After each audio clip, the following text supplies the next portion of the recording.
இப்போ அஜித் சார் என்னோட கம்யூனிகேட் பண்ணலை அப்படின்னா பரவாயில்ல, விஜய் சார் கம்யூனிகேஷன் பண்ணலைன்னா பரவாயில்ல, அவர் ஒரு பெரிய ஹீரோ, அதை பற்றி பிரச்சனை இல்லை. விக்ரம் சார் வந்து அப்படி இல்லை.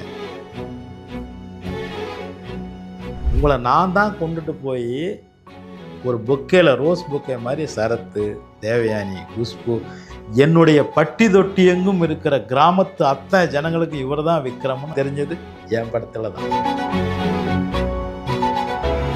பிரியதர்சன் ஒரு டைரக்டர், 60 படங்கள் மோகன்லால் கூட பண்ணியிருக்காரு. இது என்ன கம்யூனிகேஷன், என்ன காம்பினேஷன் எனக்கு புரியல. ஒரு படம் கூட நீங்கள் அடுத்த டைரக்டரோட பண்ணுறதுக்கு யோசிக்கிறீங்க. நீங்கள் எப்படி மோகன்லால் ஆக முடியும்? சொல்லாமல் தொட்டு செல்லும் தென்றல் என் காதல் தேவதையின் கண்கள் வத்தி குச்சி பத்திக்காதடா யாரும் வந்து வரும். இதெல்லாம் ஒரு ஹீரோவுக்காக ஒரு பண்ணாங்க. அந்த முருகதாஸ் கூட நீங்கள் அடுத்த படம் பண்ணலை.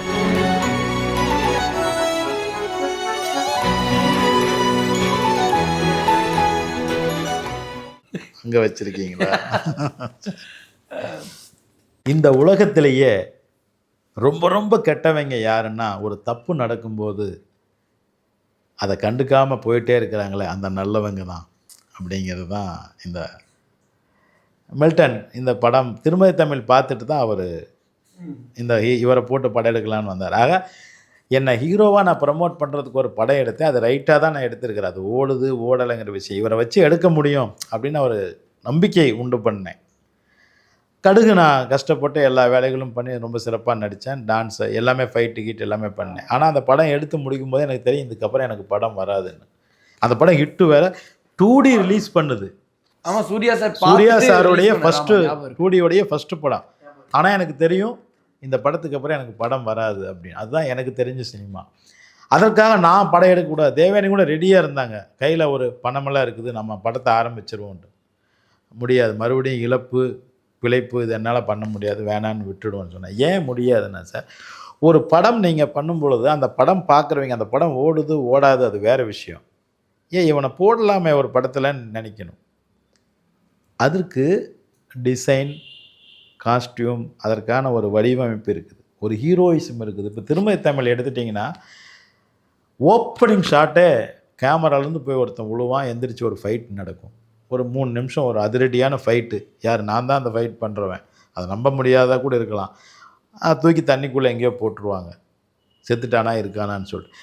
ஆக நீங்கள் ஒரு சண்டை போடுவாரா இல்லையா நீங்கள் யோசிக்கிறதுக்கு முன்னாடியே இவன் சண்டை கேமராலேருந்து போகிறதே ஒரு சண்டையோடு தான் போய் விழும் ஆடியன்ஸுக்கு. அப்போ இவர் சண்டை போடக்கூடியவர் அப்படிங்கிறத நம்ம ரிஜிஸ்டர் பண்ணிட்டோம். அந்த சண்டை நல்லா இருந்ததா இல்லை பார்த்தானுங்களா விரும்பினானுங்களா விரும்பலையா அது வேறு விஷயம். இதெல்லாம் ஒரு டாக்டிக்ஸ். மில்டன் சார் பண்ணது ஒரு சொட்ட மண்டையை போட்ட, ஒரு அழுக்கு துணி போட்ட, ஒரு ஏகப்பட்ட மாலைகள் போட்டுக்கிட்டு அந்த கேரக்டரோட மறுபடியும் அவன்கிட்டயாவது கதை இருந்தால் தான் என்கிட்ட வருவான். அந்த உங்கள் நடிப்பதில் ரொம்ப நல்லா பேச அதுதான் இங்கே வந்து 150 படத்துக்கு இன்ஸ்பெக்டர் வேஷமே போட்ட கிருஷ்ணசாமின்னு ஒருத்தர் உண்டு. ஆமாம் சார், இது நான் கேள்விப்பட்டிருக்கேன். ஒரு கேரக்டர் ரோலுக்கு ஒருத்தர் ஒன்று பண்ணாருன்னா தொடர்ந்து அதையே பண்ண வைப்பாங்க. ஏன்னா இங்கே இன்னொரு கோணத்தில் பார்க்குற அளவுக்கு புத்திசாலி டைரக்டர்கள் இந்த சினிமாவில் இல்லை. நான் ரொம்ப போல்டாக சொல்கிறேன்.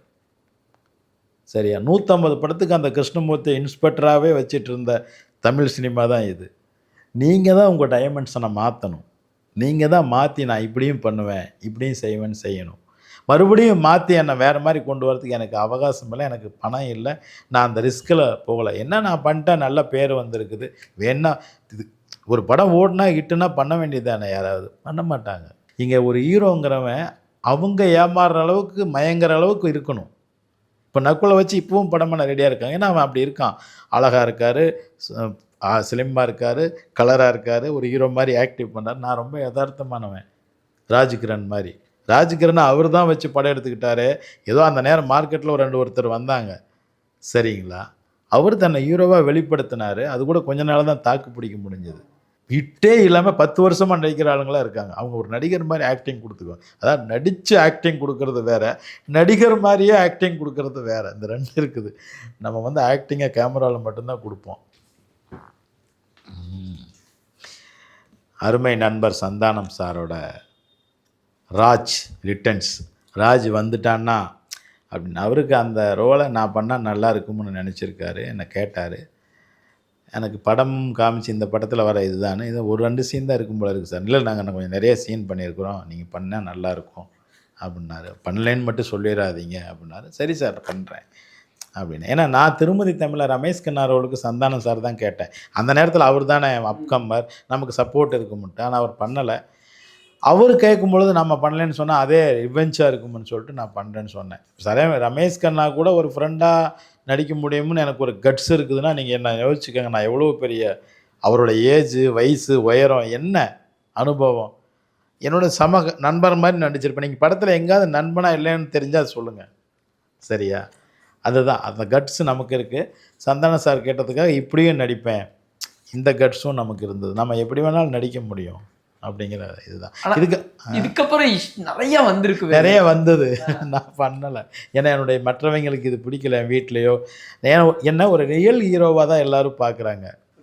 ஒரு ஒரு காமெடி பர்சனாக பார்க்குறதுக்கு வீட்லேயோ வெளியில் மற்றவர்களுக்கோ விருப்பம் இல்லை, எனக்கும் விருப்பம் இல்லை. நான் ஒன்றும் ஒரு காமெடி பர்சன் கிடையாது.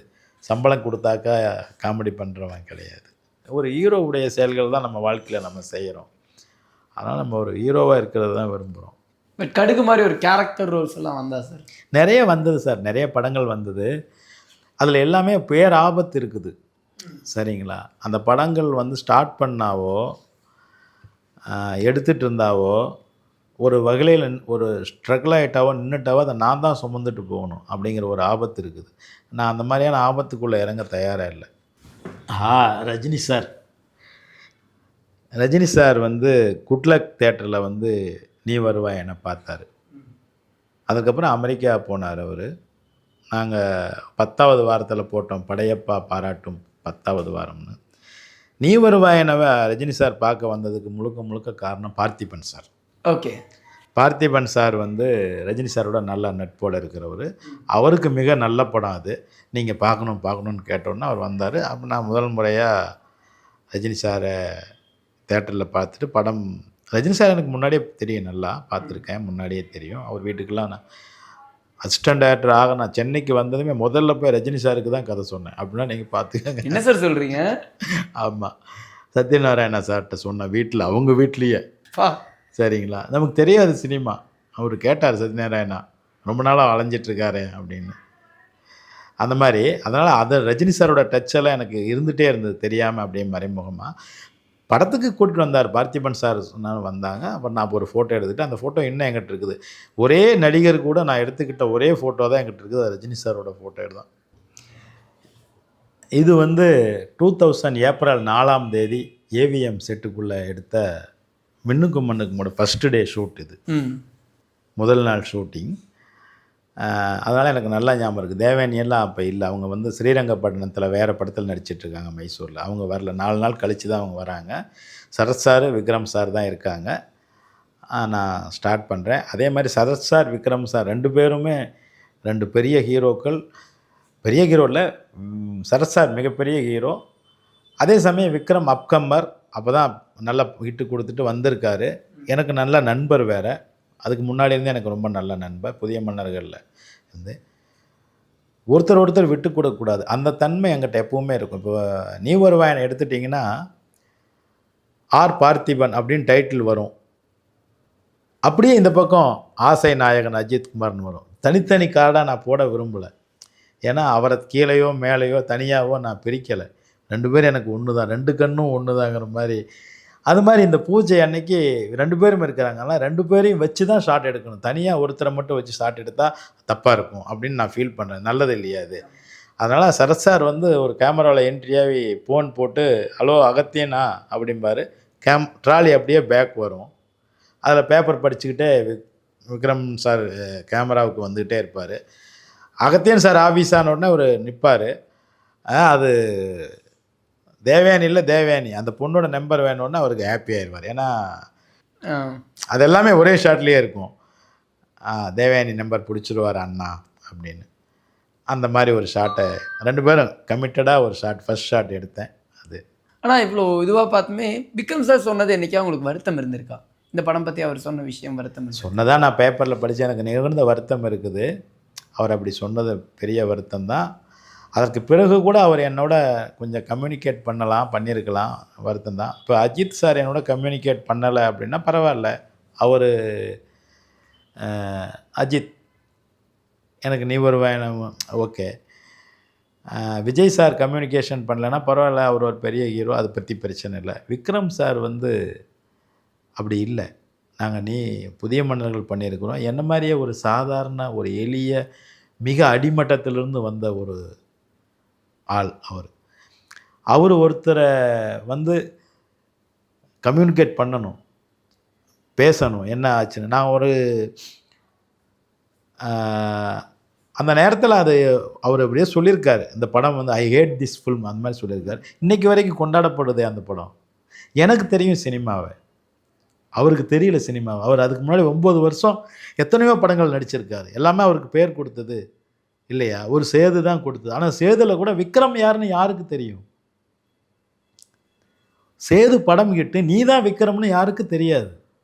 ஏன்னா அந்த படத்தில் உனக்கு அடையாளம் தெரியாது. அந்த மாதிரி தான் இருப்பேன். இப்போ நான் சொன்னேனே கடுகு, ஏன் எனக்கு படம் வராதுன்னா என்னை யாருக்கும் அதில் அட்ரஸ் பண்ண முடியாது.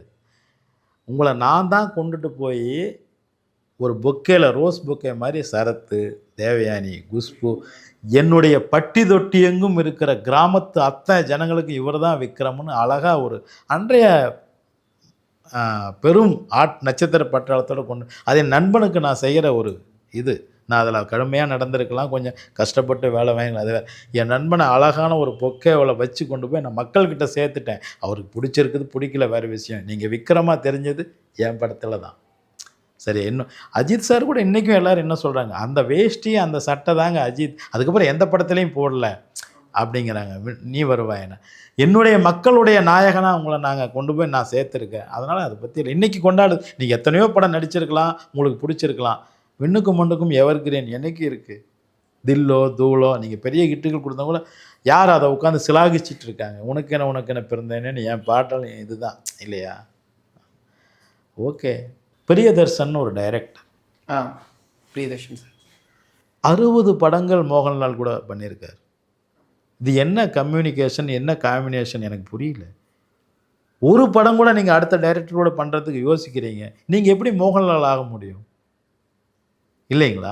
ஒரு மோகன்லாலுக்கு அவ்வளவு பொறுமை இருக்குது. அந்த டைரக்டரை ஒரு படத்தில் கூட மிஸ் அண்டர்ஸ்டாண்டிங் வராது, சண்டை வராது. 1000 வந்தாலும் பிரியதர்ஷன் படம்னா எனக்கு வேணும், அவர் நல்லா என்னை எடுத்துருவான் அப்படிங்கிற அந்த பொறுமை, அந்த விஷயம். என்ன இவ்வளோ படமாக ஒரு டைரக்டர் பண்ண முடியும் இல்லைங்களா? ஒரு ஹீரோ காம்பினேஷன் பண்ண முடியும். நீங்கள் ஒரு படத்துக்கு உங்களால் தீனா அருமையான படம். சொல்லாமல் தொட்டு செல்லும் தென்றல் என் காதல் தேவதையின் கண்கள் வத்தி குச்சி பத்திக்காதடா யாரும் வர, இதெல்லாம் ஒரு ஹீரோவுக்காக பண்ணாங்க. அந்த முருகதாஸ் கூட நீங்கள் அடுத்த படம் பண்ணலை சரியா. நீங்கள் இருங்க, நீங்கள் ஹீரோவாக இருங்க, டாப்பில் இருங்க, எங்கே வேணாலும் இருங்க. தொழிலுக்கு நீங்கள் அன்ஃபிட்டு. எனக்கு ஒரு பிரியதர்ஷன் படம் வேணும்னு மோகன்லாலுக்கு என்ன தேவை நினைக்கிறாரு, மறுபடியும் பண்ணால் கூட நான் ரெடி. புரியுதுங்களா? அது வேணும், அந்த பொறுமை வேணும் ஒரு ஹீரோவுக்கோ, ஒரு தொழில் இருக்கிறவங்களுக்கு வேணும். எத்தனை படங்கள் பீம்சிங்கோட பண்ணியிருக்கார் சிவாஜி கணேசன் சார். ஏன் அவர் நினச்சா பீம்சிங்கை வேணான்னு சொல்லியிருக்கலாமே. ஒரு படத்தில் கூடவா சின்ன மிஸ் அண்டர்ஸ்டாண்டிங் வராமல் இருக்கும். எவ்வளோ மிஸ் அண்டர்ஸ்டாண்டிங் வந்தாலும் பீம்சிங்கோட படம் எனக்கு வேணும், அது வேணும். இதை நான் இந்த விக்ரமுக்கும் சரி, அஜித்துக்கும் சரி, விஜய் சாருக்கும் சரி, இன்றைக்கி வளர்ந்துட்டுருக்கிற எல்லா ஹீரோவுக்கும் இது தெரியட்டுங்கிறதுக்காக சொல்கிறேன். வேணும் ஒரு டைரக்டர், நல்ல டைரக்டராக, அருமையான அற்புதம். விஜயகாந்த் சார் அடுத்த படம் உடனே எப்போ கேட்டாலும் கொடுக்கறதுக்கு ரெடியாக இருந்தார் விக்ரமன் சாருக்கு. ஆமாம், சரிங்களா? ஏன்னா அவருக்கு அவ்வளோ பிடிச்சிருந்தது. அவர் தான் அந்த சினிமாவை அவ்வளோ லவ் பண்ணியிருக்காரு. பல விஷயங்கள் உங்கள்கிட்ட பேசினேன் சார். உங்கள் ஜேர்னியாகவும் சரி, நீங்கள் கடந்து வந்த பாதையாகவும் சரி. இந்த இன்டர்வியூக்கு ரொம்ப ரொம்ப நன்றி சார். வாழ்க வெல்க மென்மேலும் ஓங்குக. என்றென்றும் அன்புடன் ராஜகுமாரன்.